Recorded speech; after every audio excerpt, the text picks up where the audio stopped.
Hello and welcome to Wait, It Gets Better, the improvisational storytelling podcast. We bring you stories every day. Every day we bring you stories. I was just thinking of that song by LMFAO, Every Day I'm Shuffling, and I was like trying to figure out how I could include that into the title, but I didn't. Anyways, hello everyone. I am, of course, Levi, your host. I'm Reed. And I'm Seth.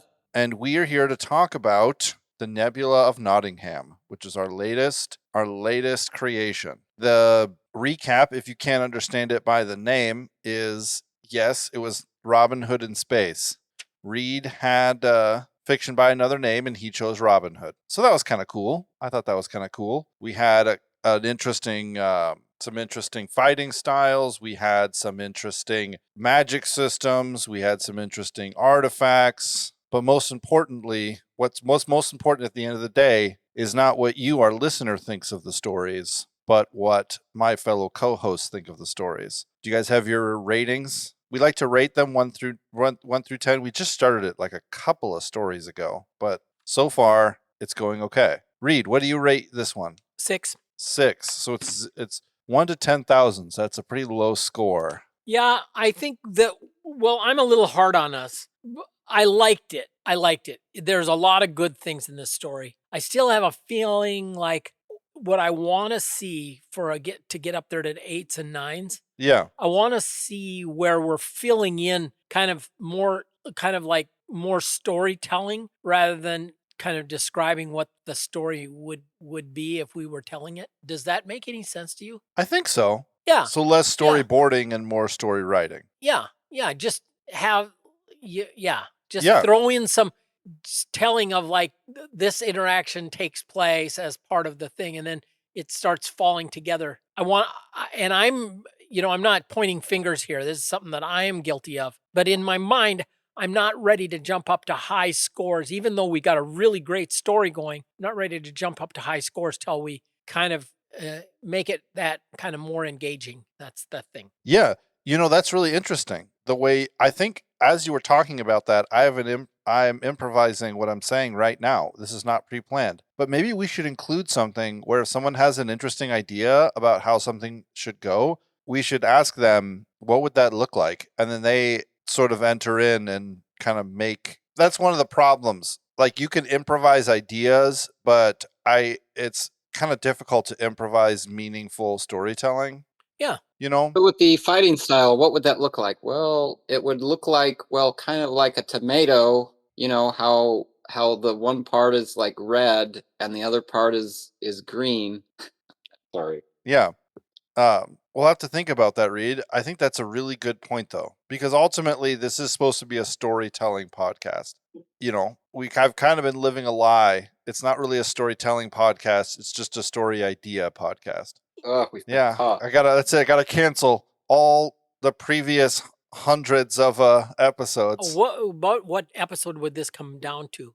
Let me check. I believe I don't remember. 300 and some, right? Easily. I think we're close to 365. So we're coming up on 7 years. We're close to being able to watch an entire episode, one episode a day, for a whole year. That's great. Yeah, we are currently. Oh my God, to ask me that question, and now the bug is stuck in my brain. 328. This will be 329. Episode 329 of Wait, It Gets Better. Maybe I should start saying the episode numbers that'd be a cool thing. Yeah. Anyways, that's a good score, Reed. I totally agree with you when it comes to the storytelling parts of it. And I love the Robin Hood story so much. And I feel like in some ways we did some good justice to it. But then like the Robin Hood story is such a complex question of what people do, like good versus evil, the downtrodden versus those in power, and then add into it the complexity of like Robin of Locksley, his family, and then add into it like the Ivanhoe story, which kind of brings in a whole nother part of Richard the Lionhearted being in captivity, because don't they arrange the ransom in Ivanhoe, right? So like that aspect of King Richard being ransomed takes place in Ivanhoe. Yeah. But anyways, my score is probably about you said 6, Reed? Yeah. Mine's probably about a 5.5, maybe a 5. Kind of for the same similar reasons. We did retire the story element of Fiction by Another Name after this episode, after this story. Just realizing that it was a little bit untenable. It locked us in a little bit, and I don't think we're good enough. I don't think I'm a good enough storyteller to take a previous story and masterfully rework it. Better to let my subconscious do that, having read a lot of other stories, right, than trying to consciously rework it. I just yeah. It suffered because of I was constantly looking back at my story of Robin Hood timeline, trying to be like, okay, how do I make this thing match up? And it didn't rise. It didn't happen easily. The other thing that I ran into is having drawn this story element is I realized it kind of if you come up, with a story that I really like and neither of you have read it or whatever, it can't be too obscure, otherwise it's just lost on everybody. Right. And it might be fun for me if I'm real familiar with the story, but so I said, well, we've done like what was the last one we did that was a very obvious? I think the only other one we did was The Hobbit. Yeah. And Ivanhoe, I think. I think we did an Ivanhoe. Did we do an Ivanhoe back in the day? We did. I think we might have. I think it was one of the first Fiction by Another Names we did. And I think it's been, as from my memory, 3 of them that we've done: Ivanhoe, The Hobbit, and now Robin Hood. Well, what's this? Now we got to do another one for the Arthurian legends. Yeah. I love the story of Robin Hood, though, man. Yeah. Part of it is that there's a lot of different ideas. There's a lot of different stories of Robin Hood. Mm-hmm. It's like there's only one The Hobbit, but there's some stories where Robin Hood dies. He gets a mortal wound and he dies. There's some where he marries Maid Marian and lives happily ever after. There's some where Richard comes back. There's some where Richard doesn't come back. There's some where he's waylaid. There's some where he's captured. It's like it's a mythos. It's a mythology, and so it's not a concrete story. If we went by, what we should have done maybe is chosen which Robin Hood to go by: the Russell Crowe Robin Hood, the Disney Robin Hood, whatever. And then we could have said, okay, this is what we're gonna go by. But that's why it got kind of a 5 from me. There was certain aspects of it that I really liked. One of the things I really liked was the ships were the sort of personification of the people. So even though Little John was real, what was truest about Little John was that it was a ship that provided the same type of actions that Little John did, because it's in space. Same thing with Robin Hood, same thing with Tucker, the Friar Tuck character. These people, it was I like it because it was different enough. It wasn't just this guy's the analog to Little John. It was this whole ship provides the same sort of function. So how about you, Seth? What's your score? So I was just like you guys, debating putting it between a 5 and a 6. I'll go with a 6. Because I think as far as I think it worked well enough with the Fiction by Another Name. Right. I think I'd agree with like what Reed said, in the general idea of the storytelling aspect, and like what you said is maybe trying to turn more of what we're saying into this is how this part would play out, instead of just plot lining ideas. There would be something to keep in mind. I would say one of my biggest critiques with it, and it's not, I guess it's not trying to downplay the genre itself. I think we have a lot of stories that are pretty cool and work well in space, but oddly enough, all of the Fiction by Another Name was like, here's this, but in space. I don't know. Yeah. Are you guys familiar with, I don't know if you guys are you know what it is, Levi, the Strong Bad stuff, Homestar Runner? Yeah. In that they have, it just kind of popped into head because I've got a little sticker for the actual thing sitting in front of me. And they have like a pretend band, because if anyone's not familiar with it, it was like a internet cartoon before YouTube was a thing. But anyway, so in the world of Homestar Runner and Strong Bad, they have kind of like a rock band that's in their world called Limousine, and to kind of poke fun at, I think like the Beatles did like a TV show of the Beatles. No, that was the Monkees. I think that's how it started. But anyways, this band has, in their universe of things, has a TV show about themselves. And to mix it up, it's, they kind of do their little rock thing, and their producer comes in. It's like, I've got bad news, boys. We're in space. But anyways, and so that's a little bit of a tangent, but that kind of came to mind with that thought. Right. Is that, for a fiction by another name, like I think it would be a great idea. I'd love to see a lot more thought put into it that hopefully has more of a intricate, like, I don't know, plot line, not, I don't know, plot line, but intricate idea behind it, rather than just going to space as the option. Yeah, I hear you. Just that was kind of my thought on it. I think it did well. I think the concepts and the story of it worked well with that, but as like a future reference for imagining a story by another name. Yeah. What I kind of think would be good, because we have unintentionally done fiction by another name a couple of times, where we've talked about the plot lines of a story, talked about it, and then said, wait a second, this is basically this story. I know The Edge. There was one story where I went along and you called me out, Seth. Well, that sounds like The Edge with was it not Richard Gere? Anthony Alec Baldwin and Anthony Hopkins. Yeah. Yeah.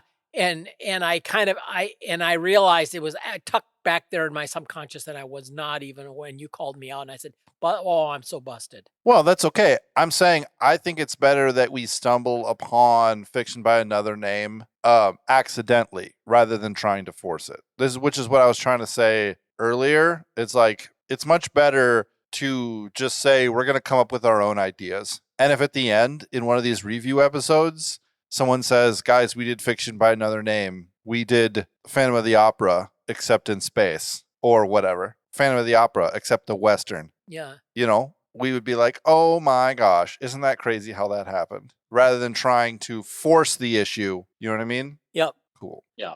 The one little detail that I enjoyed, and I didn't realize it until I'd already started writing this down, is I had unique artifact, and I called it the Cradle. And this was like a device. And I realized I was picturing in my mind the thing that they used, Dan Aykroyd and Bill Murray, they used in Ghostbusters to contain these spirits. They had their little that looked like an Electrolux vacuum cleaner strapped to their back with the hose, and then they'd set out this electromagnetic pulse, and then they would capture these ghosts or spirits or demons or whatever, and use the spirit traps. And then he put it into a trap, and it was held there in like a nuclear containment field or something. And then that idiot bureaucrat comes by and turns off their power and lets it loose. I mean, but anyway, that was the picture in my mind. So totally ripped off from Ghostbusters. No, that's good. My vision was kind of like a glass rectangular 3-dimensional rectangle, right? That you look into it, and it's like you can't look through it, but it's like all refracted surfaces, and it's like kind of glowing. And it's just been used. It's just like a giant battery. It's just been collecting and collecting and collecting. Yeah. Oh, yeah. I thought that the magic system was very cool. I might use something like that for a D&D game sometime in the future as like a really simple magic system. It's like you produce X amount of ichor. Your body is burning X amount of ichor an hour, and you can use whatever's left over to speed yourself up or lift something, whatever. And like the more you use it, the more the kind of channel strengthens and grows. And so the more you get, it'd be a really very simple magic system, and then use too much, you turn to stone. Yeah. There was another factor in this, and it has to do with the good guys versus the bad guys motif of Robin Hood, where the good guys actually become outlaws because they are, they're outside the quote unquote law, but it's in a place where the law has become corrupted, Right. And then this is a thing that has struck me also. And, because of the revisionist history that paints anything to do with Western civilization as bad, white supremacist, and exploitive. is the whole notion of holding, like you're holding land, for example. Be fruitful and multiply, go forth and have dominion over the earth. It's the idea that a man can come to a stretch of wilderness and turn it into a garden. Man can come to a place where he can plant hedges and put up a watchtower and grow his vines, Right. and trim the hedges of the many small villages. Yeah, but the point being is that these terrible white supremacists came to America and stole the land. I've got homesteaders in my 2 generations and 3 generations back in my lineage, people who came to the Midwest from Scandinavia and took advantage of the homestead laws, where they went and built a home and claimed a quarter of land, and they planted crops and they milked some cows and they raised a bunch of kids, and nobody got rich, but people got educated and nobody went hungry. And I'm confused. Can you bring this back around to Robin Hood? Yeah, because Robin Hood goes off. He's drafted, right? He's doing his compulsory service for the powers that be, and his family had been part of a settlement family that had gone out, and they had basically taken a chunk of rock out there in the universe, and they had built something, and it was theirs, and they profited from it, but they contributed to the prosperity of the collective of civilization. And then when he's gone, their slimy characters take advantage of the fact that there isn't a shepherd for the sheepfold, and come in and plunder and steal and take advantage, and it sets up the quote unquote law against the lawbreaker, but flipping the script, that it was the lawbreaker that was following the law, and it was the quote unquote people in power that were the lawless ones, stealing from the industry and ingenuity of someone else's effort. It's kind of a difficult thing when you look at the law of the land, and you have to figure out, okay, so how it works, in my estimation, is that he who has the biggest gun, the biggest sword, the biggest stick gets to decide what's right and wrong in any given place, right? Yeah. He gets to decide what is morally acceptable. So if that means you're in America, then the federal government of America gets to decide ultimately what is right and wrong in America, which can be difficult when someone's religious or moral compass says no, because you have to sort of abide inside of a place. America is a poor example because America, was built on the idea of freedom and opportunity. So even if you disagreed, you could still live in peace. But think of a different place like communist Russia or communist China or, North Korea, or dictatorships in South America, or, Nazi Germany, or lots of places where your moral stance was against the state. Yeah. And so then you take into heart like the idea of might makes right, and then you have to sort of say, well, who is the ultimate might? I mean, for me, it's easy because God is the ultimate might, so he dictates what is ultimately right. Yes. Right?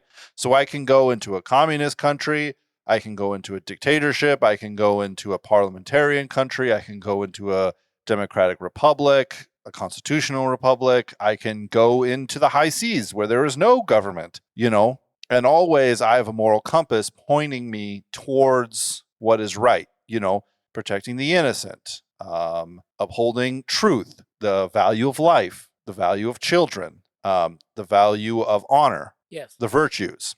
And so that I think is a bit what you were talking about. Like, this guy came back. I don't remember his name. DJ? AJ. AJ Jones. He came back, and all of a sudden his moral compass was askew of the rest of the world, of the rest of his surrounding area. So he became a quote unquote outlaw. Yeah. But did he really? It's like, whose law was he abiding by? He was abiding by natural law. Yeah. By nature, and nature's God. Yeah, like I think of the verse, I never knew you. Depart from me, you workers of lawlessness. And he was saying this to people who had been quote unquote righteous in their behavior. Didn't we do this righteous thing in your name? Didn't we do this righteous thing in your name? Depart from me. I never knew you, you workers of lawlessness. Right. Yeah. Right. And that's the thing that everyone has to make that decision every day. Just like the founding fathers signed the Declaration of Independence and then the Constitution was ratified, every person has to decide what their moral code is and why they believe what they believe, and see if they can sign the Declaration of Independence. If they live in the United States of America, they have to read the Declaration of Independence and the Constitution and the Bill of Rights. And in my opinion, they should print it out and they should sign it. They should see if they can put their name behind it and say, I will sacrifice my, what did they? My lives, our fortunes, and our sacred honor. Can I put myself behind this? Yeah. And if you can't, then you have to figure out how to live at peace in a foreign world.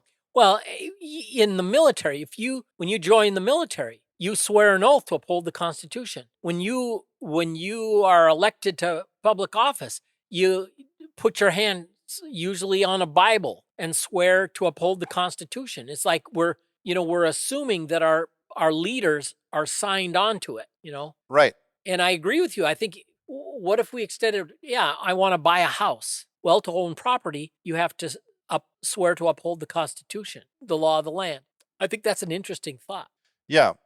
Like, all I'm saying is people need to, because if any of our listeners here who haven't already turned us off because we're talking about things that are like politics adjacent. Yeah. If you can't do that for whatever country you live in, if you can't do that, if you can't articulate or figure out what a moral code is and what yours is specifically, then like it's really scary to think about. But these are the people who played their music louder so they couldn't hear the trains on the way to Auschwitz. Yeah. These are the people who couldn't quite decide that if opposing the law of the land, these are the people who let their Japanese neighbors be shipped off to internment camps in America. Yeah. These are the people who allowed things like that to happen. And so, it's always a fun idea. You think that you'd be Robin Hood, but like, you need to know what you believe. Oh my gosh, this is like turned into like a much deeper episode than I meant. I'm sorry, guys. I'm reading, but like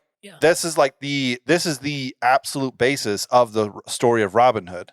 Is that a person trained by his family, hardened by war, came back and knew exactly what he believed and refused to bend over and became an outlaw because of it. Yeah, I'm reading a book called Cold Mountain, which is a relatively new piece of fiction, but it's a story, historical fiction based in toward the end of the Civil War in the South. And they have a character. It just makes me smile because he has written into the script, so to speak, a wise old woman character. And she's so great. He says, what are you guys all, this guy's on his way home, after having been wounded, fighting for the Confederacy. He says, what were you all fighting for?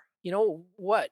For the big man that's got the big plantation down in the good bottomland? This was up in the hills, up at Cold Mountain. Yeah. To keep slaves, and she used a less delicate term. She says, my experience, all holding slaves does is makes the rich people proud and ugly and makes the poor people mean. I thought, what an interesting expose of a slave holding culture. Yeah, absolutely. Anyway, I've been going off. Seth, what do you got to say? Not much. Perfect. Any other interesting elements from this story that you guys want to talk about? Anything you felt like was a flash in the pan genius? I'll say it again.